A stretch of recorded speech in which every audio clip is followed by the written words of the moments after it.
지금 유다 공동체에 큰 문제가 생겼습니다. 빡빡한 경제난에 흉년마저 겹쳐서 먹고 살기가 힘들어졌습니다. 그런데도 페르시아 왕에게 바쳐야 되는 그 엄청난 세금은 꼬박꼬박 바쳐야 합니다. 견디다 못해서 백성들 중에는 전답을 저당 잡히고 돈을 꾸는 사람들이 속출하게 되었습니다. 그런데 그 와중에서도 귀족들과 민장들이라고 하는 이 백성의 지도자들은 백성들에게 돈을 꾸어주면서 이자를 꼬박꼬박 챙겨받을 뿐 아니라 고리대금업을 하는 사람들까지 생겨났습니다. 한술 더 떠서 돈 못 갚는 백성들의 자녀들을 볼모로 잡아다가 이방 민족에게 종으로 팔아넘기는 사람까지 생겨나게 되었습니다. 그걸 보는 백성들 가운데서 지도자라는 사람들이 어떻게 저럴 수가 있느냐 하는 원망이 터져나오게 되었습니다. 귀족들과 백성들 사이에 심각한 갈등이 생기게 된 것입니다. 그것은 큰 문제가 아닐 수가 없습니다. 만약에 외부의 적으로부터 시련을 당한다면 차라리 낫습니다. 그 시련 때문에 하나로 똘똘 뭉쳐질 수만 있다면 그건 차라리 유익한 면도 있습니다. 그러나 내부의 갈등 때문에 서로 분열하고 또 서로 불신하고 그런다면 그건 공동체의 존립을 뒤흔드는 중요한 문제가 아닐 수가 없습니다. 그런데 그런 갈등은 우리도 인생을 살면서 종종 직면하는 것입니다.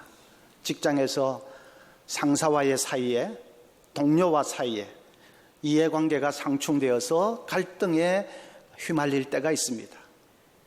가정에서도 부부간의 성격 차이 때문에 또 부모 자식 간에 심각한 갈등을 겪습니다.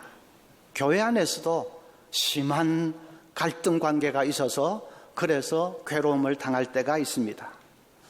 갈등 때문에 심각한 스트레스에 짓눌리고 삶의 위기를 당하기까지 합니다. 자, 그 문제를 어떻게 해야 될 것인가? 갈등이 불거질 때는 그 문제를 어떻게 풀어나가야 할 것인가? 오늘 말씀을 통해서 살펴보기를 원합니다. 첫째는 사람을 소중하게 여겨야 합니다.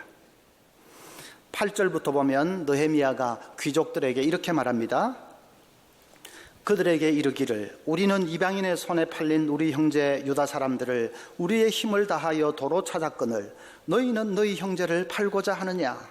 더구나 우리의 손에 팔리게 하겠느냐 하매 그들이 잠잠하여 말이 없기로 내가 또 이르기를 너희의 소행이 좋지 못하도다.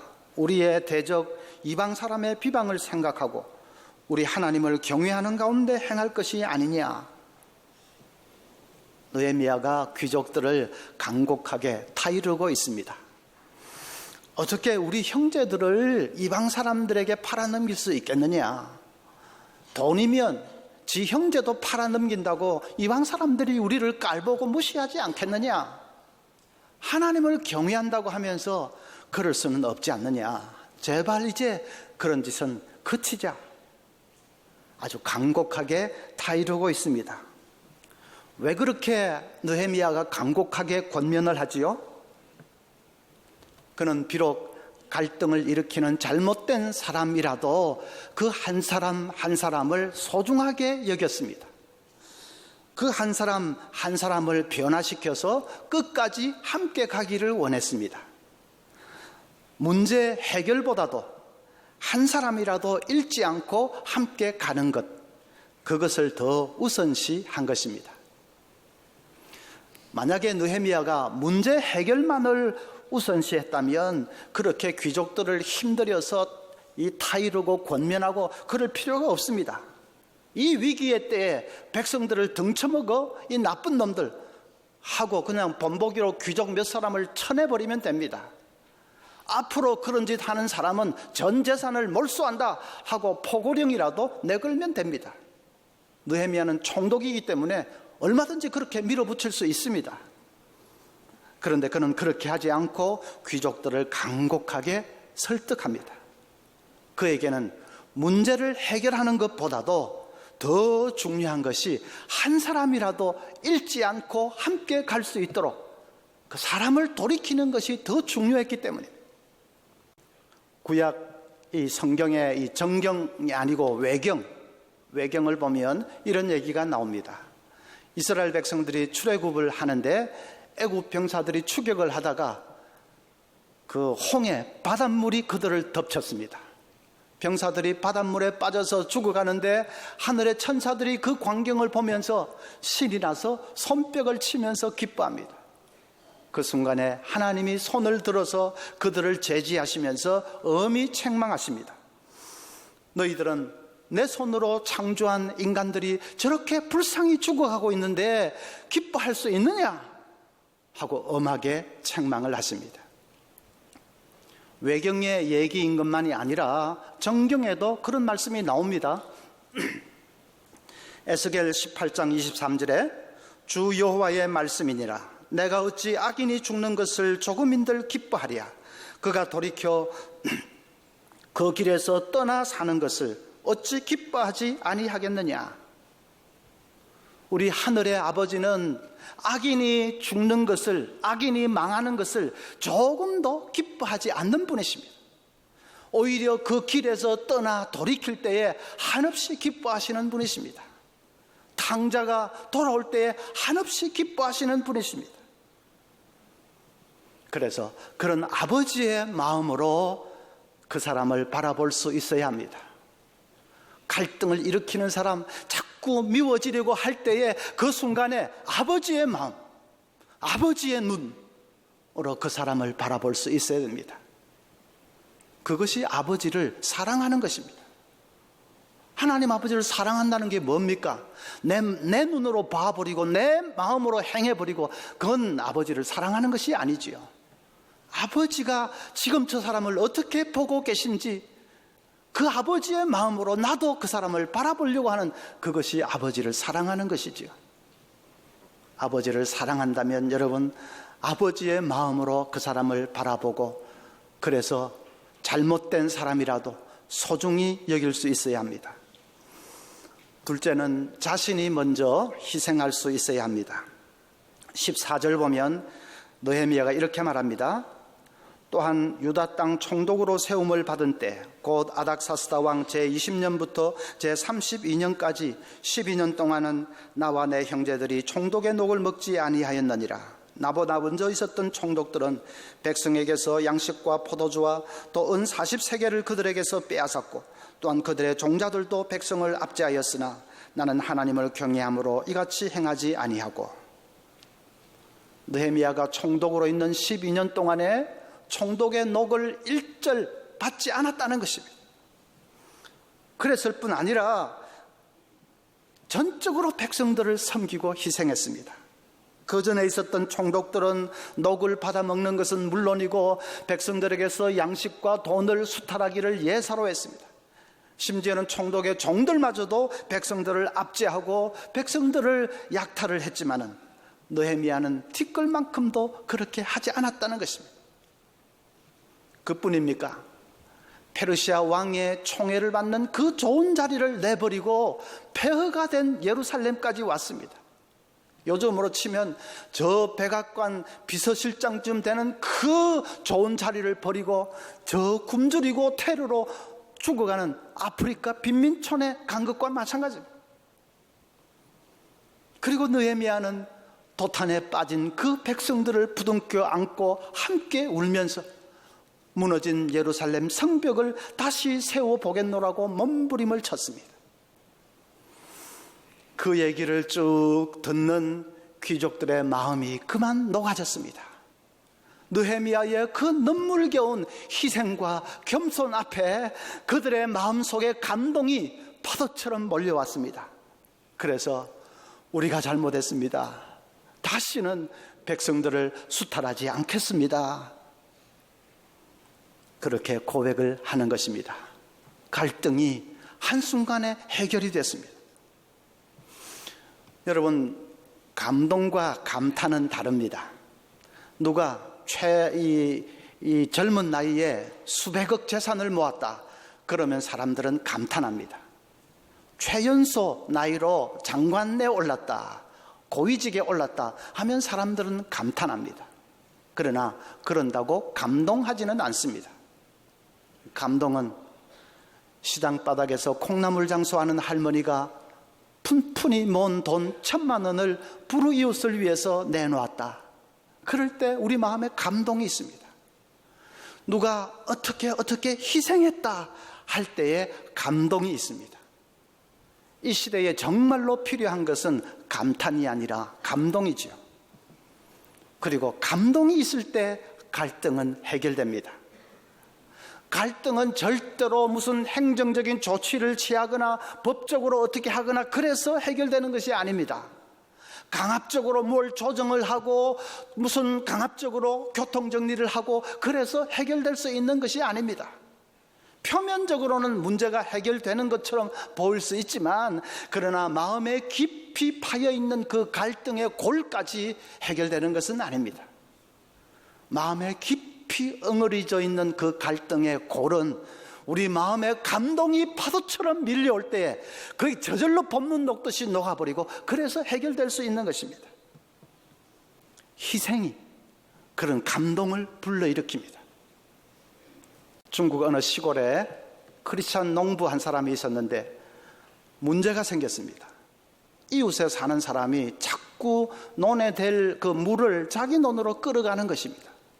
저 위에 저수지에서 물이 내려오는데 그게 이 크리스찬 농부의 논에 먼저 흘러 들어가게 돼 있는데 이웃집 사람이 자꾸 물길을 틀어서 자기 쪽으로 끌어가는 것입니다.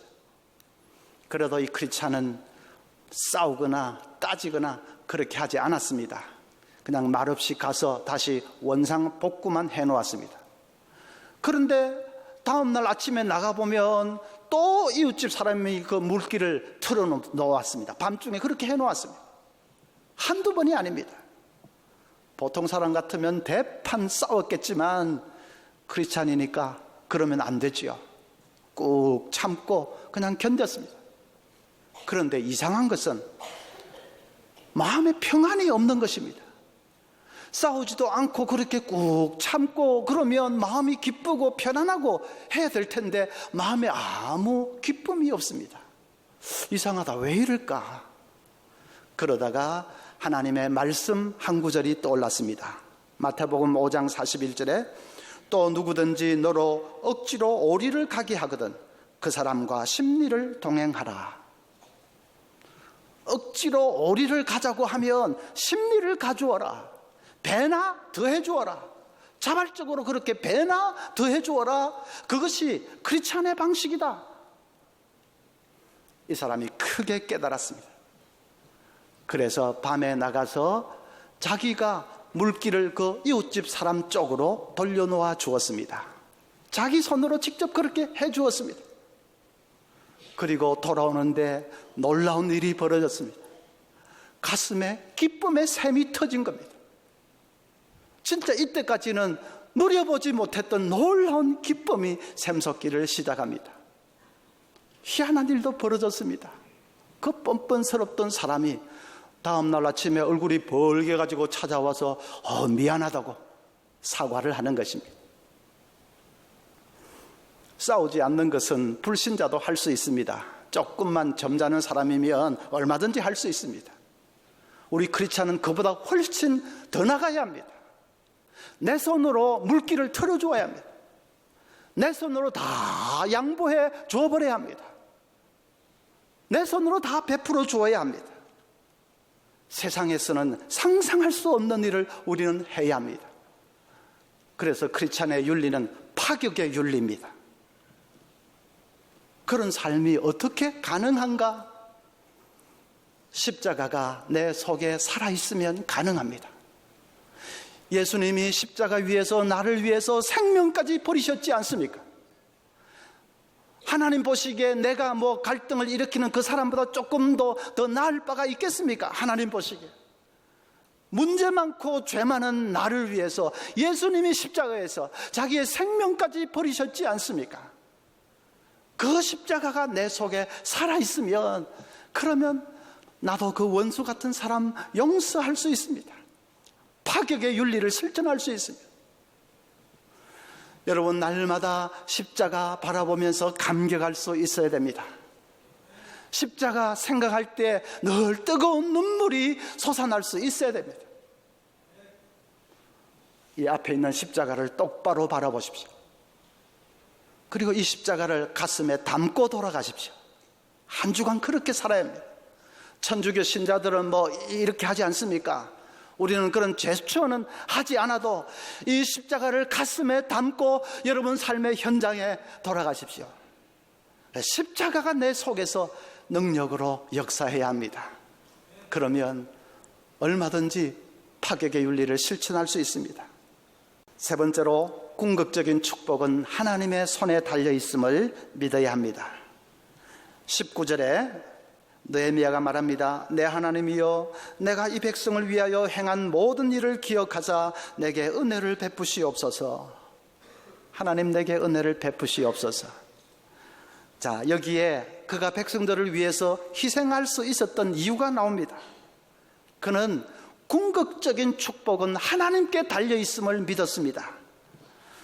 자기가 희생하지만 그것을 하나님이 기쁘게 보신다면, 그래서 은혜를 베푸신다면 그 희생하고는 비교도 할 수 없는 복으로 갚아주실 수 있는 것을 그는 믿었습니다. 그래서 기꺼이 희생한 것입니다. 창세기 13장, 아브라함의 목동들과 롯의 목동들이 다투었지요. 가축에게 먹일 물이 부족하니까 서로 물 먹이려고 다툽니다.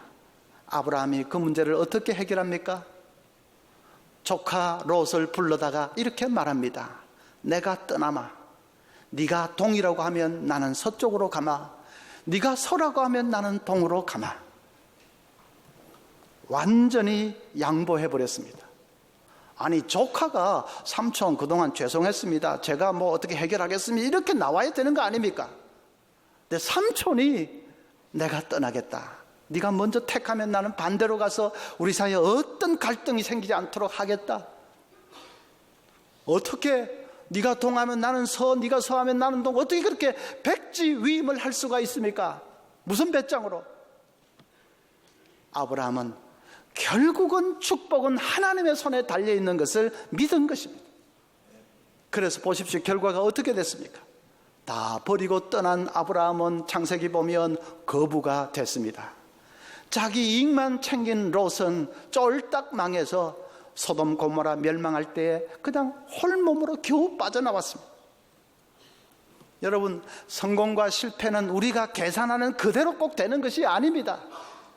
다 희생해버리면 나는 알거지 되게요? 나만 바보 되는 겁니까?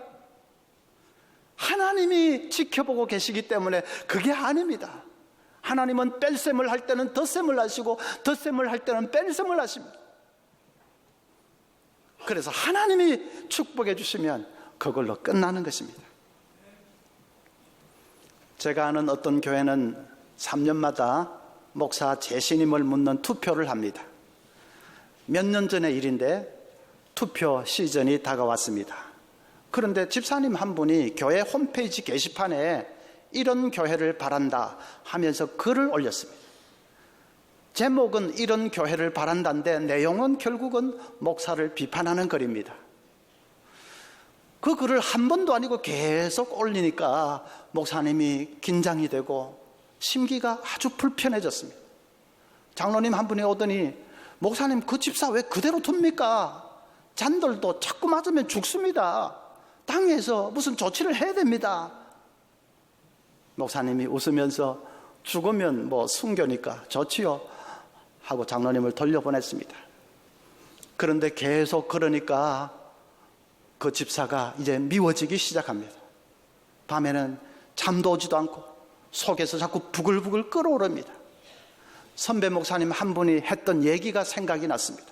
그 선배 목사님에게도 그 집사님 비슷한 사람이 있었는데, 그래서 너무 괴로워서 나중에는 자기도 모르게 하나님, 그 사람이 죽든지 제가 죽든지 둘 중에 하나는 죽어야 이게 해결이 되겠습니다 했더니 그 집사가 교통사고로 죽었다. 선배 목사가 한 그 얘기가 생각이 나서 나도 막 그렇게라도 하나님께 하소연이라도 해볼까 하는데 정신이 번쩍 들었습니다. 너 지금 뭐 하고 있는 거냐?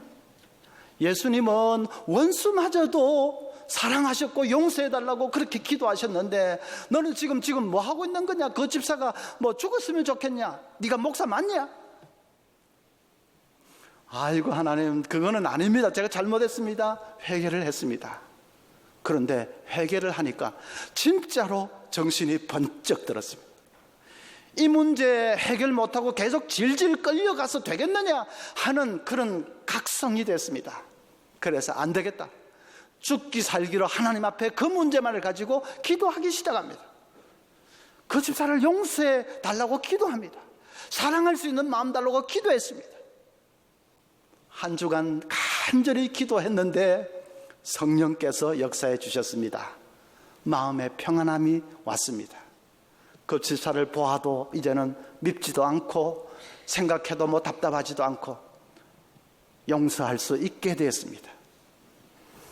드디어 투표날이 되어서 투표를 했는데 결과는 압도적이었습니다. 목사 지지표가 90% 이상 몰표가 쏟아져 나왔습니다. 그 집사님이 자꾸 글 올리고 하는 것 때문에 오히려 교인들이 그냥 몰표를 쏟아준 것입니다. 하나님이 그 반대하는 글 올리고 하면 분명히 뺄 셈인 것 같은데 하나님이 그냥 덧셈이 되게 하셨습니다. 교인들이 목사의 대응을 보고 있었던 것입니다. 설교는 원수를 사랑하라 하는데 자기 삶에는 어떻게 하는지 보자 하고 교인들이 보고 있었던 것입니다. 결과가 그렇게 되니까 그쪽 편에 있던 사람 5명이 몰려와서 목사님에게 교회를 떠나겠다고 합니다. 목사가 그때는 호통을 쳤습니다. 당신들 글 계속 올릴 때 나는 그래도 당신들 나름대로 교회를 사랑해서 그러는 줄 알았다. 이제 투표에서 교인들의 이 중지가 드러났으면 당신들 마음을 고쳐먹어야 될 거 아니냐. 지금 교회 떠나겠다는 것은 순전히 당신들 뜻대로 안 돼서 기분 상한다 하는 그런 감정풀이로 그러는 거 아니냐. 그 교회를 사랑하는 거냐.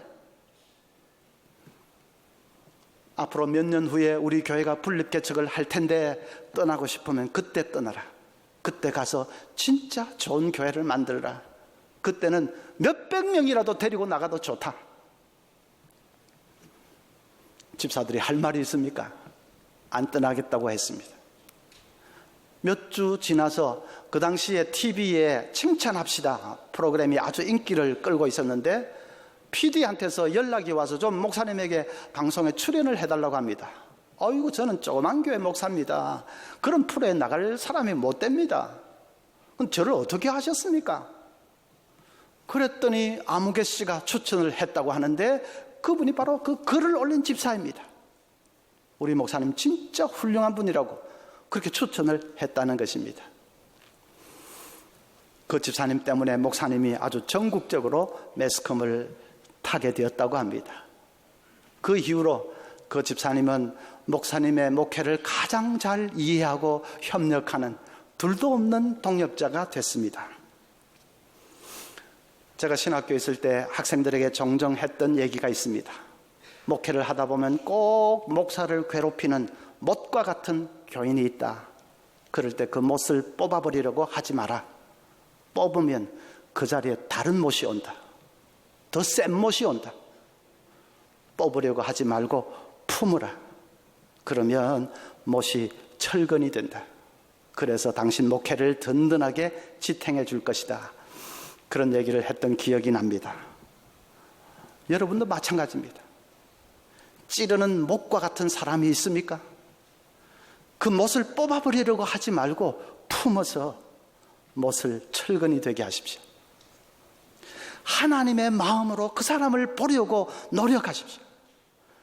십자가가 내 속에 생생하게 살아있어 십자가의 사랑으로 그 사람을 안게 해달라고 성령님께 간구하십시오.